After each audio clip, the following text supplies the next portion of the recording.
Welcome to Uncharted and Unfiltered, the journey back to you. I am Cynthia Jameson, your host, and this is where we break free from the noise and dive deep into what truly matters you.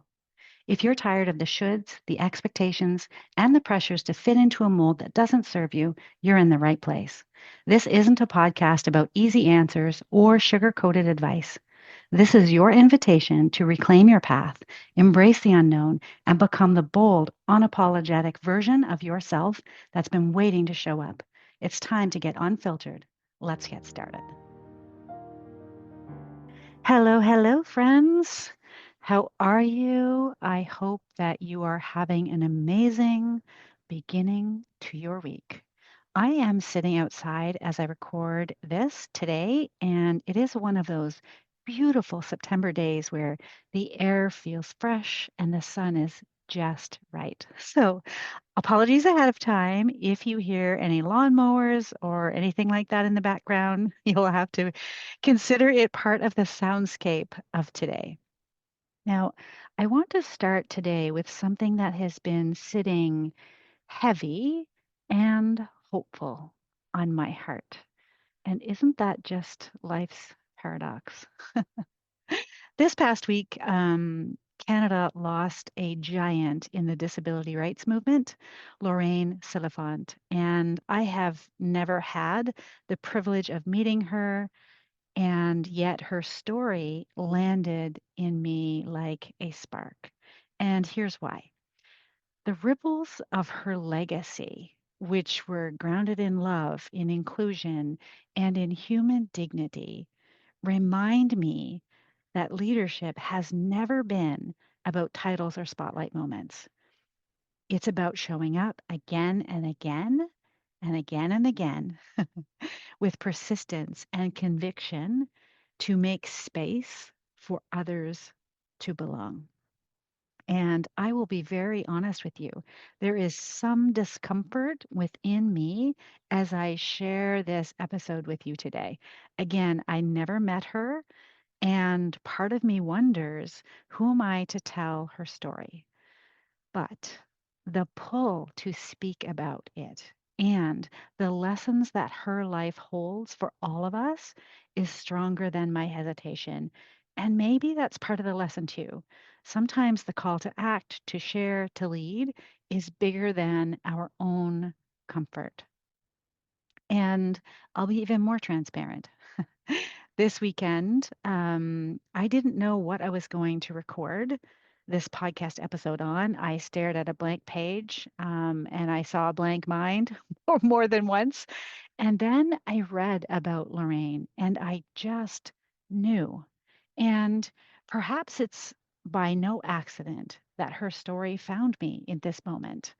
My mom's really good friend passed away just a few days ago, and also in reconnecting with a former HR colleague, I also learned that their daughter had passed away at just 30 years old. And so it feels like it's a week of reminders that life is fragile, that none of us knows how much time we will get here in this beautiful earth school, and that what really, really lasts are the ripples that we leave behind.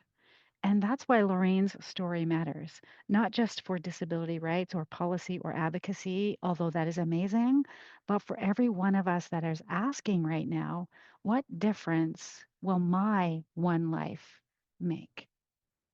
So I want to share a little bit about her story because what I understand of her and her calling, it began in 1968 with the birth of her son, Ralph.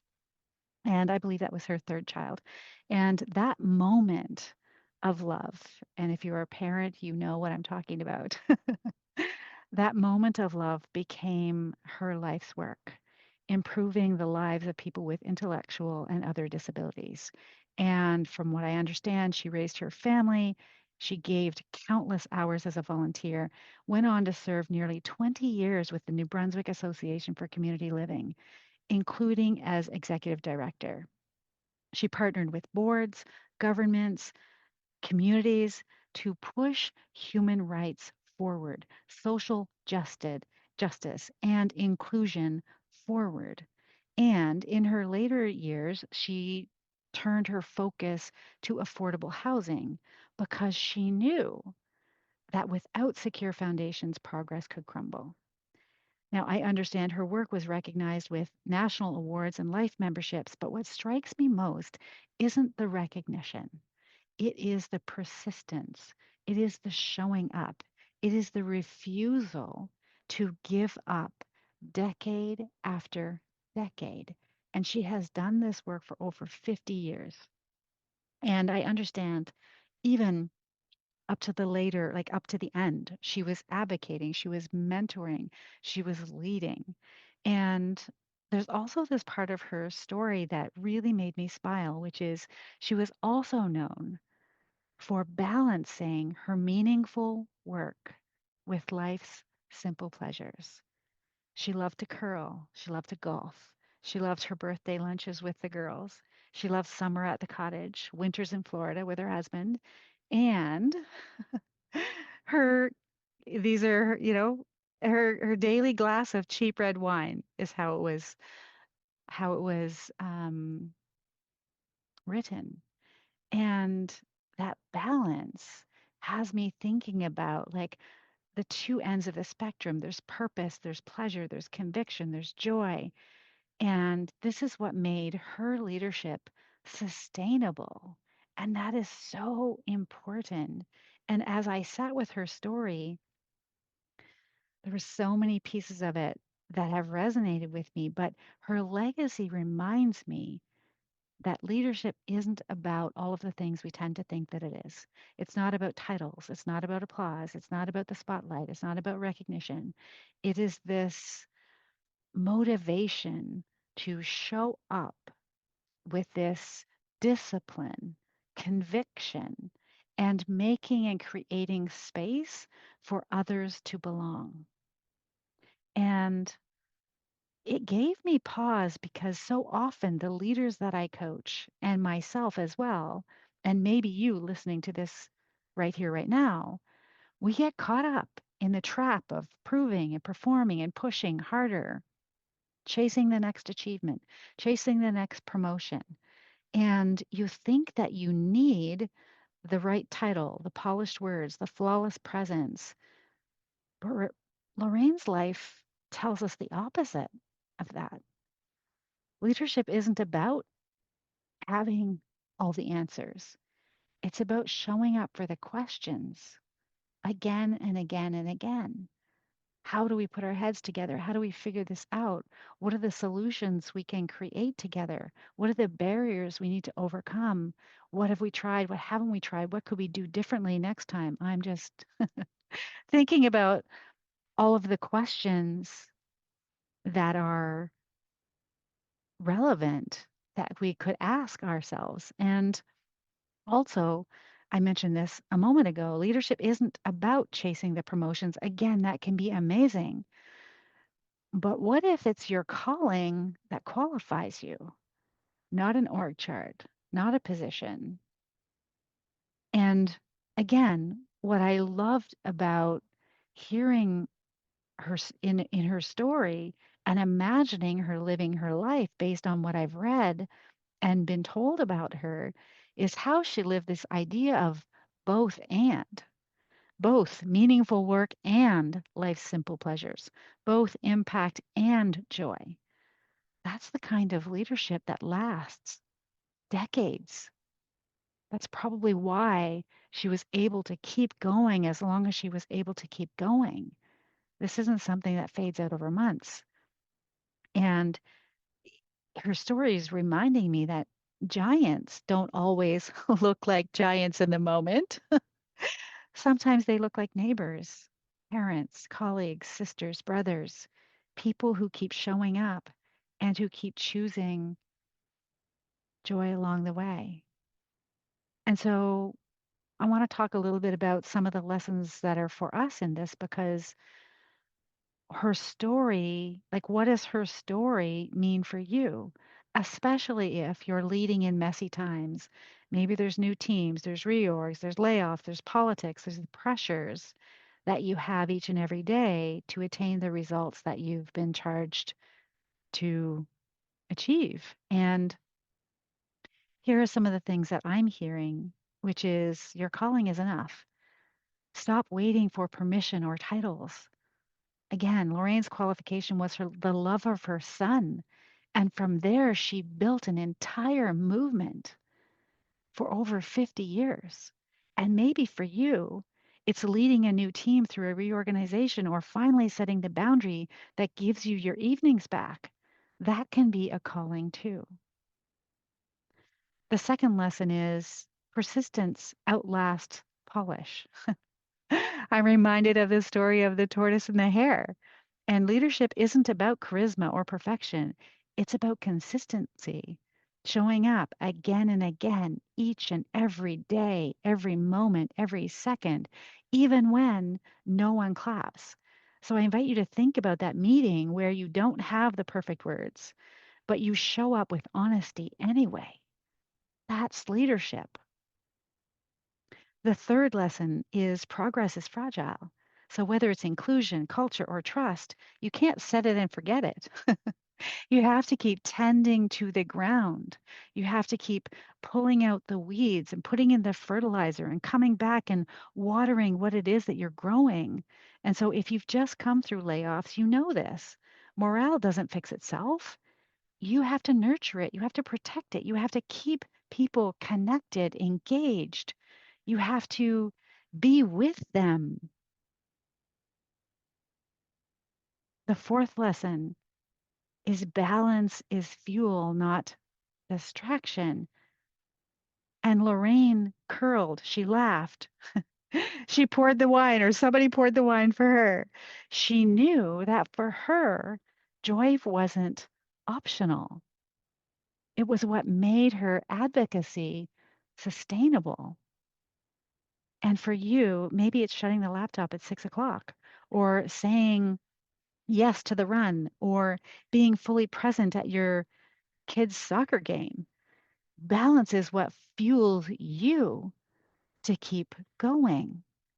And for me, I mean, I'm just going to say it's it's making time and space for things that I enjoy, that I love to do in addition to the work that I'm doing.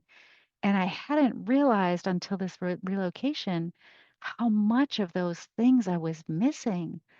The joy of camaraderie, of a running group, of making new friends and being in new situations and putting yourself in new areas to learn new things. That balance is important to, and it doesn't have to be perfect, but it's noticing what are the elements for you that create that balance for yourself. And the last lesson is you don't need to be known to matter. My guess is many Canadians never knew Lorraine's name, not just me, yet their workplaces, their schools, their communities carry her fingerprints all across the nation. So I invite you not to confuse visibility with impact. Your team may not always say it out loud, but the way that you show up each and every day is shaping their careers and their lives. So let me ask you, what calling is tugging at you right now? How might your one precious life create ripples for generations to come? And how can you lead in a way that makes space for others to belong while still leaving room for joy? Because let's be real, most of us don't feel like giants. Most of us feel. I didn't think I would get emotional. Hmm. Most of us feel like we're just trying to keep our heads above water. But giants are not born, they're built. One tiny act of persistence, one moment of conviction, one ripple at a time, one dream at a time, one desire at a time, one belief at a time. And so here's my invitation. Do not underestimate the power of your one life. Lorraine didn't, and neither should you, and neither will I. Never forget, your legacy isn't just in the work you do. It's in the way you laugh, the way you love, the way you live along the way. And if you're listening and thinking, I want to lead this way, grounded in values, persistent in my calling, balanced with joy, I would love for you to join us and be the light. It's the space that I've created for leaders like you to reconnect with yourself, to find tools that actually work in real life and grow in ways that are sustainable, purposeful, and deeply, deeply human. Because leadership doesn't happen in the spotlight, it happens in the ripples. And together, we can make those ripples reach even further. With that, I want to say thank you, thank you, thank you for spending time with me, for showing up week after week. If you've just found my work, welcome. And I wish you a gorgeous rest of your week. I would love to hear what landed with you. And I will see you back here the same time, the same place next week. Make it a great one. I hope that you're walking away feeling more aligned with your true self, more confident in the choices ahead, and ready to leave the safe path behind, knowing you've got everything you need within. Remember, the journey to you isn't about finding one perfect direction. It's about trusting yourself enough to explore all of it. If you're ready to dive deeper, join me for the next episode and don't forget to subscribe so that you never miss the next step on your path. I invite you to join my mailing list at www.cynthiajamesoncoach.ca, where we'll deepen our relationship and you can claim your copy of Your Inner Compass, a guide to charting your course to authenticity. Until next time, stay unfiltered, stay true, and most importantly, stay you.